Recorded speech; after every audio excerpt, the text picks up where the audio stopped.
Welcome to the present. According to reports circulating, reportedly, Mikel Merino has reportedly agreed personal terms with Arsenal. Wow, that is a fantastic news. Before we proceed, guys, let's do the needful. Please strike a like on the video. Very, very important. Subscribe, yes, subscribe, and make sure you turn on your notification bell. One more time, strike a like on the video, subscribe, yes, subscribe, and make sure you turn on your notification bell. So back to the story of Mikel Merino. We've been linked to this player for the last few months, but now it seems like he's itching and getting closer to conclusion. It's not imminent. It is not imminent. Now we are hearing reports from reputable sources that Arsenal have agreed personal terms with Mikel Merino. And Mikel Merino, one of the Spanish players that won Euro 2024. It was not a starter, but he featured heavily for the Spanish team. Very, very good technically, can dribble in tight spaces, very progressive passer of the ball. Is a midfielder that adds some steel to our midfield. He has the height. He's not a slouch, but he's not the fastest, but decently athletic. Quality passing, dribbling. We all know most Spanish players are very good on the ball. They are very technical on the ball. Even though he plays for Real Sociedad, they haven't achieved much based on the relatively small efficiency of that team. He has been a brilliant player. We know he has played for Newcastle in the past in the English Premiership. So coming back to the Premiership will not be something sudden or alienated to him. So coming back to the Premiership to a team like Arsenal, he will flourish. Now, I know some people were turning their nose. Initially, when I got the links, I wasn't overly ecstatic. I almost turned my nose. But on second thought, looking at it, we do not have to get all your players signed as marquee signings, right? There are players that you sign that are very efficient, that can move the needle. Is a player that will take us to the next level, even though it's not going to cost 50 million pounds, 100 million pounds, but it's an efficient player with the skill set required to take us to the next level. We know since Xhaka left, we've not adequately filled that left side, even though we saw Kai play there in a different way. But now it looks like Arteta wants to always rejiggle his squad and wants to bring in a midfielder who can play as a 6 and 8. Now, let's not forget, since Edu and Arteta have taken charge of the team, we don't sign positions most of the time. Most of the time, we are signing profiles. The difference between signing positions and profiles. Profile means we are signing players who can play multiple positions, who can be tactically flexible on the pitch, right? We are not signing players with profiles, meaning they are tactically flexible on the pitch. Because they can decide to change certain things on the pitch with the same players, but change them tactically, and we get a different result. So I like the signing. It's not the most elaborate signing. Excuse me. It's not the most elaborate signing. It's not going to cost a lot, but guess what? The efficacy of the signing is going to take us to the next level, regardless of some section of that's not found Sonia knows, because all they enjoy, all they want to hear is for us going to sign so-called marquee players. It reminds me of when Liverpool signed Wijnaldum from Newcastle. It wasn't the most elaborate signing, but for how Liverpool played, Wijnaldum was one of the stars of the team. Unfortunately, he's not English, so he won't get the hype.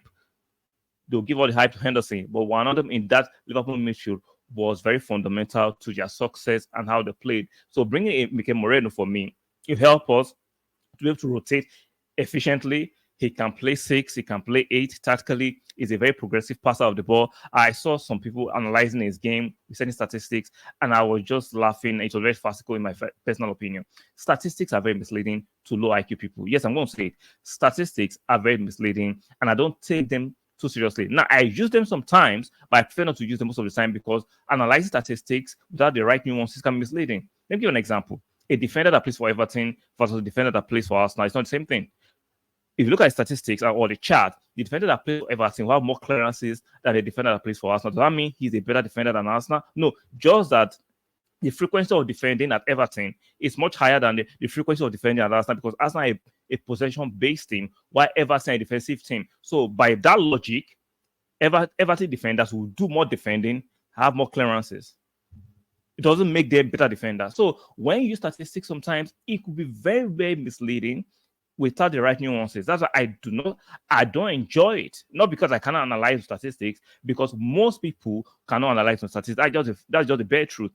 Most of you are being bamboozled by these so-called nerds on YouTube using statistics in certain ways that they are bamboozled. They are using to paste certain narratives that unfortunately are not true.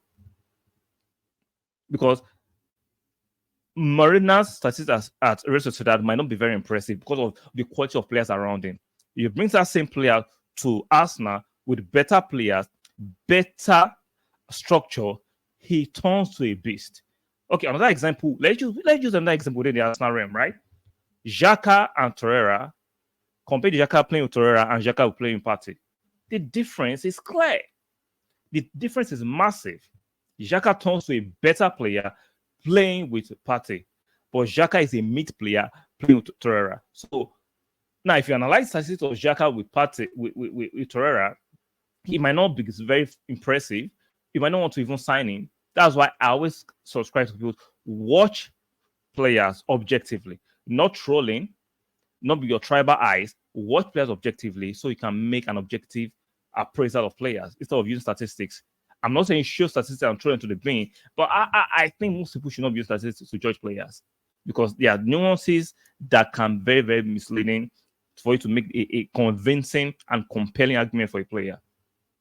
So if you look at his statistics, it's not that impressive because he's played for Real Sociedad. But if you watch the player, you could see the quality he's going to bring to our Arsenal midfield. If you watch the player, the girl, dream that of a tight spaces, the fact that this guy is press resistant, is tall, this very decent pace. He's not the most athletic, but I don't care about his athleticism because of the quality he possesses, being very press resistant and progressive passing. And he's not a slouch. Because you are not overly fast doesn't make you a slouch. It's not say a slouch.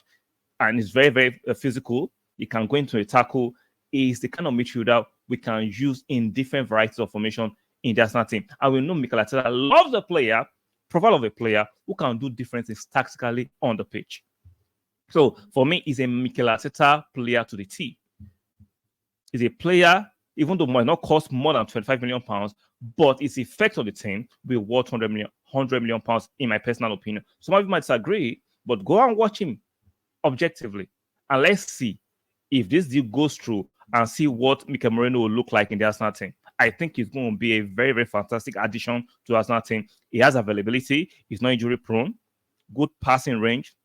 Can dribble out of tight corners. Very progressive passer of the ball. Scores goals. Is a threat in corner kicks and set pieces. For me, he is a total package.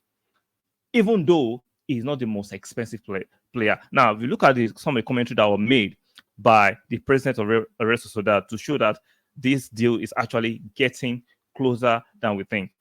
Joaquin Aperebe, I'm sorry, I'm butchering his name, the Real Sociedad's president. Mikel Merino has had an offer to renew for over a year. Mikel Merino has had an offer to renew over a year. Why is this like that? Am I struggling? If he has not renewed yet, it's because he does not want to mislead the La Real fans, which speaks well of him. I would like him not to leave. We all would, but if he tells us he accepts another offer on the table and wants us to negotiate, we will. We know he has some. Exactly, their offers on the table, according to reports from Real Madrid, from Atletico, no, actually not Real Madrid, from Barcelona, from Atletico Madrid, and Arsenal, what they are. We hope Mikel will stay, but if not, we will negotiate the best outcome. You can tell that Real Sociedad are resigned to actually negotiating his exit because he has had an offer on the table for the last 1 year, but for some reason he has refused to actually sign the proposal and the contract from Real Sociedad. It shows that he's looking at an exit. And according to reports, reportedly, he likes the Arsenal project. He would like to come to England and join us. So, if you listen to what Califari said, Declan Rice and the rest of players who signed in the last 2 years, they can actually see what's going on with Arsenal. They love the project. They know eventually trophies will come. Regardless of shenanigans of the opposition fans, the tribalism, we're saying, oh, for the last 2 years, we've been bridesmaids. We've not won the trophy. We've been nearly there. Eventually, players can tell the trophies will come. We are building a formidable team. So we are very, very appealing and attractive to most ambitious players. And Moreno can see that. And I'm telling you, he knows coming to join a formidable team, he will win trophies, fulfill his personal ambitions and collective ambitions. So I'm looking forward to this deal, getting wrapped up at maybe next 2 weeks. It's not imminent yet, But we are hearing reports, like I said, reportedly, he has agreed personal terms with us. Now, when players agree personal terms already, you can tell the next phase is to negotiate with the parent club and try to get a deal done. I don't know how long getting a deal done with us that will take, but I don't expect it to be too far long. So, guys, let me know in the comment section what do you think about this player. Are you excited? Or you are still stuck on is not marquee enough, it's not elaborate enough, it's not big enough? Let me know in the comment section. You are free to disagree, but give me an objective reason why you are not going to be excited about the signing. Because it doesn't cost 100 million pounds or it doesn't cost 70 million pounds. Let me know in the comment section. And if you're excited rather about the potential of this signing, let me know what's exciting about the potential. Maybe some things I didn't mention that you might know about this player. If you're a La Liga watcher and yet an Arsenal fan, let me know in the comment section things about this player that excites you upon him potentially joining Arsenal. Let me know in the comment section. So, guys, don't forget to make sure you strike the like button. Very, very important. On your way out, strike the like button, subscribe to the channel, and make sure you turn on your notification bell. One more time, like the video, subscribe, and make sure you turn on your notification bell. And make sure, lastly, you leave your comments regarding the potential acquisition by Arsenal of Mikel Merino. Are you excited or not? Let me know in the comment section. And I will see you guys on the next one. Bye for now.